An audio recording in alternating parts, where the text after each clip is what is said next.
seluruh kesempatan untuk diskusi sudah kita lalui. Diskusi dengan menteri, diskusi dengan dirjen, diskusi dengan kabinet, diskusi dengan anggota DPR. Hasilnya diabaikan. Maka saatnya kita bikin gara-gara. Apakah gara-gara itu inkonstitusional? Gara-gara itu disediakan oleh sejarah untuk berperkara. Kita bikin gara-gara untuk buka perkara. Berperkara dengan siapa? Berperkara dengan Presiden Jokowi. Berperkara dengan menteri biasa tuh. Tapi kita mesti hidupkan harapan bahwa hanya dengan berperkara kita bisa mempersoalkan kembali seluruh kebijakan bangsa ini yang dihianati oleh pemimpin tertinggi. Itu dasarnya. Jadi semua kegelisahan kita karena kita tidak tahu siapa yang mesti kita arahkan untuk berperkara. Pada akhirnya begitu. Kalau kita jumlahkan seluruh massa, tapi kita tidak tahu arah kita berperkara kemana, akan diabaikan energi dari kumpulan massa itu. Jadi sekali lagi, ini konsolidasi bukan sekedar upaya untuk merawat kebersamaan yang memang udah ada, tapi konsolidasi untuk mengarahkan musuh dari buruh itu siapa. Secara ideologis musuh dari buruh adalah para kapitalis tuh. Tetapi siapa yang menghalangi buruh berkelahi dengan kapitalis? Ya kekuasaan yang menghalangi itu.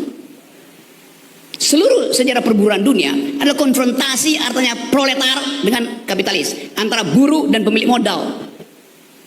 Lalu konfrontasi itu dibikin lembek oleh kekuasaan. Melalui apa? Melalui regulasi.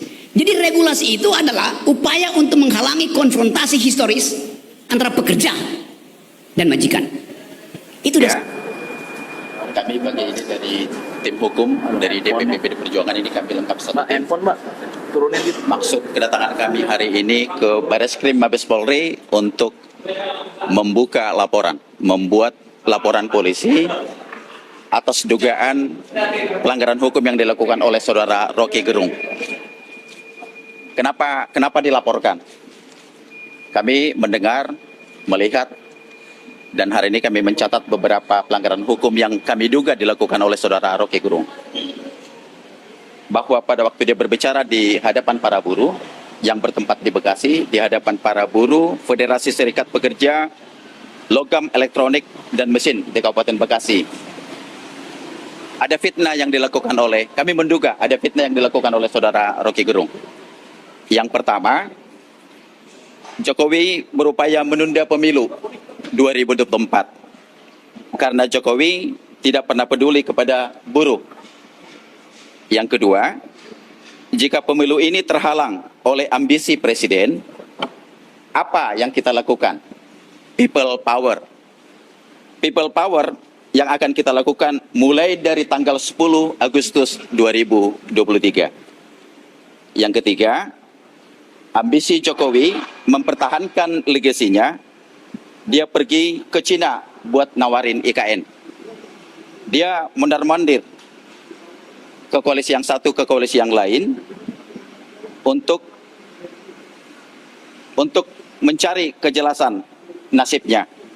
Dia hanya memikirkan dirinya sendiri, tidak pernah memikirkan nasib kita para buruh. Itu bajingan yang tolol, tapi bajingan yang tolol itu sekaligus bajingan pengecut. Nah, semua narasi ini kami coba pelajari, kami terjemahkan. Kami menduga bahwa ini Rocky Gerung telah melakukan perbuatan melawan hukum. Kami menduga ini adalah pelanggaran pidana. Maka kesempatan pagi ini kami akan membuat laporan ke Barreskrim. Semua data-data yang sudah kami lengkapi, barang bukti, percakapan dari seluruh media-media yang sudah kami kumpulkan, hari ini akan kami serahkan ke penyidik Barreskrim. Pasal yang bakal dilaporkan terhadap Rocky Gerung dan Refli Harun itu terkait apa ya? Karena kalau soal ini kan banyak yang bertanya soal delik aduan. Iya. Hari ini kita menemukan ada fitnah, ada berita bohong yang disampaikan oleh saudara Rocky Gerung.